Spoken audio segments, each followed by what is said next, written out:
Agora મોલની દિવાલ અને club house દૂર કરવા માટે પાલિકાનું લશ્કર પહોંચ્યું. પોલીસ બંદોબસ્ત મળ્યા બાદ દબાણો દૂર કરવાનું કાર્ય શરૂ કરવામાં આવ્યું.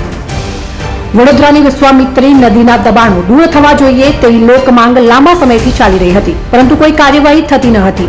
આખરે તાજેતરમાં વડોદરામાં આવેલા ઐતિહાસિક માનવ સર્જિત પુલ બાદ કુંભકર્ણની નિંદ્રામાં પડેલું તંત્ર જાગ્યું હતું. વડોદરા વિશ્વામિત્રી નદી કિનારાના દબાણો દૂર કરવા પાલિકાનું લશ્કર પહોંચ્યું. કુંભકર્ણ નિંદ્રામાંથી પાલિકા જાગ્યું અને અગોરા મોલ સહિત 13 જેટલા એકમોના દબાણ અંગેની નોટિસ પાઠવવામાં આવી હતી. જે પૈકી કેટલાક એકમો દ્વારા તો સ્વૈચ્છિક રીતે દબાણો દૂર કરવામાં આવ્યા હતા. જે અંતર્ગત વિવાદિત અગોરા મોલની દિવાલ અને ક્લબ હાઉસ દૂર કરવા માટે પાલિકાનું લશ્કર પહોંચ્યું છે. પોલીસ બંદોબસ્ત મળ્યા બાદ દબાણો દૂર કરવાનું કાર્ય શરૂ કરવામાં આવ્યું છે. આખરે અગોરા મોલનું ગેરકાયદેસર દબાણ તોડાયું. આ દબાણો અંગે જવાબ રજૂ કરવા માટે 3 દિવસનો સમય આપવામાં આવ્યો હતો. 3 દિવસ પૂર્ણ થતા આજે પાલિકાનું લશ્કર દબાણ દૂર કરવા માટે પહોંચ્યું છે, જેમાં જેસીબી, હાઈવા જેવા મશીનો છે અને સાથે જ પાલિકાના અધિકારીઓ અને પોલીસ પણ સ્થળ પર હાજર છે. હાલ જાણવા મળતી માહિતી અનુસાર પાલિકા દ્વારા વિવાદિત અગોરા મોલની દિવાલ અને ક્લબ હાઉસનું દબાણ દૂર કરવા માટે પાલિકાનું લશ્કર પહોંચ્યું છે. અગોરા મોલના સંચાલકો દ્વારા ગેટ પર બાઉન્સર બેસાડી રાખવામાં આવ્યા છે, જેને કારણે મીડિયા ત્યાંથી અંદર જઈ શકતું નથી. આ સાથે નિજામપુરામાં પણ કાંસ પરના દબાણો દૂર કરવાનું શરૂ કરવામાં આવ્યું છે.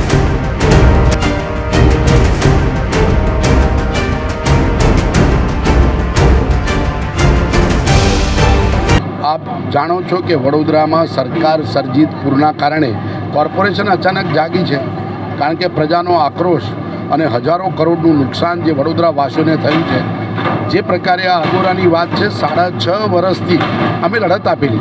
અમે મુખ્યમંત્રીઓ, કલેક્ટર, મેયર, ધારાસભ્યોને અહીંયા દિવાલ દેખોનો કાર્યક્રમ આપ્યો. આપણે જે ઊભા છીએ ને એ નદીનો પટ છે.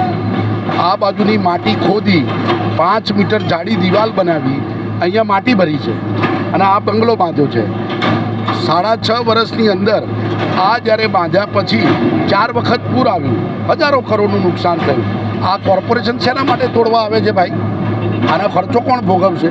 અમે પૂરમાં ડૂબી ગયા, એનો તો ખર્ચો ભોગી. આ લોકો પર લેન્ડ ગ્રેબિંગનો કેસ કરીને જેલમાં મોકલવા જોઈએ અને આ તમામ ખર્ચો વસૂલવો જોઈએ. સાથે સાથે આના કારણે પૂરને નુકસાન થયું એ બી વસૂલ કરવી જોઈએ. અને જે નેતાઓ હતા, હું સ્પષ્ટ કહું, અમારી પાસે પુરાવા છે.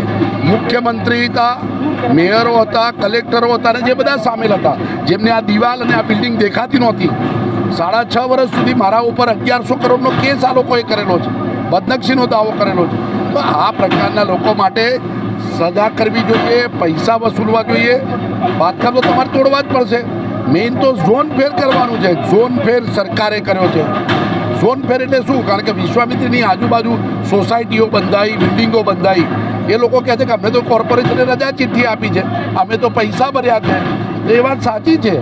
મેઇન વસ્તુ ગ્રીન બેલ્ટની જગ્યાને તમે ઝોન ફેર કરી રેસિડેન્શિયલ ઝોનમાં ફેરી, એ જે ચોરો છે, એ જે સરકાર છે, એ જે કલેક્ટર છે, એ મેયરો, એમને સજા કરો.